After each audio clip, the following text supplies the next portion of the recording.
বৃষ্টি ও ঢলের পানিতে দেশের উত্তর ও পূর্বাঞ্চলের নদ নদীর পানি বাড়ছে। বন্যার আশঙ্কা করছেন স্থানীয়রা। এদিকে ব্রাহ্মণবাড়িয়ার আখাউড়ায় ৩টি ইউনিয়নে আকস্মিক বন্যায় ভোগান্তিতে বাসিন্দারা। চট্টগ্রাম ও ময়মনসিংহে জলাবদ্ধতায় বিপাকে মানুষ। গুড়ি গুড়ি বৃষ্টি হচ্ছে মৌলভীবাজারে। নদ নদীর পানি বৃদ্ধি অব্যাহত থাকায় বন্যার আশঙ্কায় নদী পাড়ের বাসিন্দারা। সিলেট ও সুনামগঞ্জে একই চিত্র। নেত্রকোনা ও শেরপুরে সোমেশ্বরী পানি বাড়ছে। এতে কিছু নিম্নাঞ্চল প্লাবিত হয়েছে। টানা বর্ষণে লালমনিরহাটে তিস্তা নদীতে পানি বিপদসীমার ৩০ সেন্টিমিটার নিচ দিয়ে বইছে। এতে ব্যারেজের ৪৪টি জলকপাটের সবগুলো খুলে রাখা হয়েছে। বৃষ্টি ও পাহাড়ি ঢলে ব্রাহ্মণবাড়িয়ার আখাউড়া উপজেলায় অন্তত 10টি গ্রাম প্লাবিত হয়েছে। পানিবন্দী হাজারো মানুষ। ডুবেছে সবজি ক্ষেত, পুকুর, রাস্তাঘাট। পানি উঠে গেছে স্থলবন্দর এলাকায়। ভারী বৃষ্টিতে চট্টগ্রাম, ময়মনসিংহ সহ কয়েক জেলায় জলাবদ্ধতা দেখা দিয়েছে। পানি ঢুকেছে বিভিন্ন ব্যবসায়ী প্রতিষ্ঠান আর ঘরবাড়িতে। বেশি ভোগান্তিতে পড়েন সকালে কর্মস্থলগামী মানুষ আর শিক্ষার্থীরা। দেখা দেয় গণপরিবহন সংকটও। পাশাপাশি বৃষ্টি আর জলাবদ্ধতায় দুর্ভোগে পড়ে খেটে খাওয়া মানুষ। এদিকে বান্দরবান ও রাঙামাটিতে পাহাড় ধস ও বন্যার শঙ্কায় খোলা রয়েছে আশ্রয়কেন্দ্র।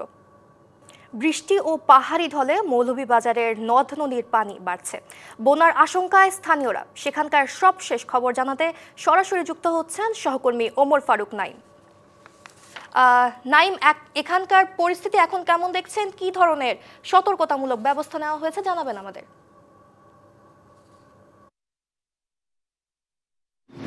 সঙ্গীতা, আপনি যেমনটি বলছিলেন, সকাল থেকেই কিন্তু মৌলভীবাজারে গুড়ি গুড়ি বৃষ্টিপাত হচ্ছিল। এই বৃষ্টিপাত এবং উজান থেকে নেমে আসা পাহাড়ি ডলের কারণে জেলার যে 4টি প্রধান নদী রয়েছে সেই নদীর পানিগুলো অতি দ্রুত বৃদ্ধি পাচ্ছে। ইতিমধ্যে জেলার জুরি নদীর পানি বিপদসীমার 157 সেন্টিমিটার উপর দিয়ে প্রবাহিত হচ্ছে। আর আমি যেখানে দাঁড়িয়ে আছি মনু নদী, সেই মনু নদীর চাঁদনীঘাট পয়েন্টে বিপদসীমার 64 সেন্টিমিটার উপর দিয়ে কিন্তু প্রবাহিত হচ্ছে।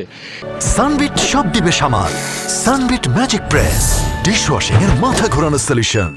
এই বিপদসীমার উপর দিয়ে নদ নদীগুলো এবং অতি দ্রুত পানি বৃদ্ধি পাওয়ার কারণে কিন্তু নদীতে একটি আতঙ্ক বিরাজ করছে।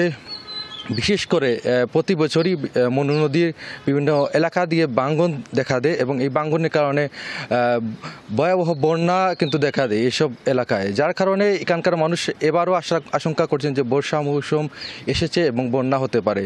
এই আশঙ্কা থেকেই কিন্তু ইতিমধ্যে মৌলভীবাজারের জেলা প্রশাসন বিভিন্ন মনিটরিং টিম গঠন করেছে প্রতি উপজেলায় এবং আশ্রয়কেন্দ্র, পাশাপাশি শুকনো খাবারও কিন্তু তারা মজুত রেখেছে।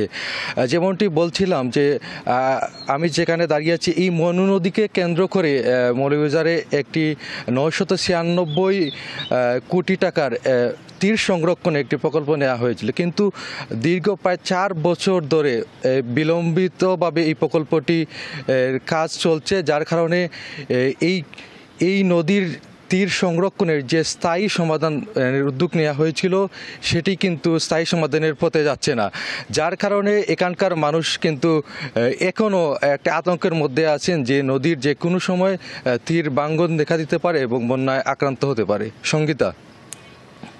ওমর, ধন্যবাদ আপনাকে আমাদের সাথে এতক্ষণ যুক্ত থাকার জন্য।